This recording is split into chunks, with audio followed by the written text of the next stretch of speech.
স্থায়ী বাসিন্দার শংসাপত্র বা ডোমিসাইল সার্টিফিকেট হলো এমন একটি সরকারি নথি যা প্রমাণ করে কোনো ব্যক্তি কোনো রাজ্যের স্থায়ী বাসিন্দা কিনা। এই শংসাপত্র সাধারণত তহসিলদার, জেলা শাসক বা মহকুমা শাসকের অফিস থেকে দেওয়া হয়। কোনো জনপ্রতিনিধি অর্থাৎ এলাকার কাউন্সিলর বা বিধায়ক এই শংসাপত্র দিতে পারেন না। এই শংসাপত্রের জন্য আবেদন করতে সাধারণত স্কুলের সার্টিফিকেট, জন্ম সার্টিফিকেট, রেশন কার্ড এবং ঠিকানার প্রমাণ হিসেবে জমির দলিলের মতোই নথির প্রয়োজন। অনেক জায়গায় অনলাইনেও এই শংসাপত্রের জন্য আবেদন করা যায়।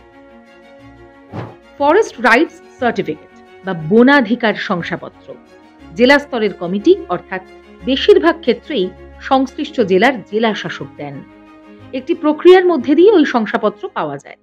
প্রথমে কোনো ব্যক্তি বা সম্প্রদায়কে গ্রাম সভায় আবেদন করতে হয়। সেই আবেদন যায় মহকুমা স্তরের কমিটির কাছে। মহকুমা স্তরের কমিটি পুরো বিষয়টি যাচাই করে সুপারিশপত্র পাঠায় জেলা শাসকের কাছে। সমস্ত ঠিক থাকলে ওই শংসাপত্র জমির মালিকানা বা পাট্টা হিসেবে দেওয়া হয়। তবে যে কেউ এই শংসাপত্রের জন্য আবেদন করতে পারেন না।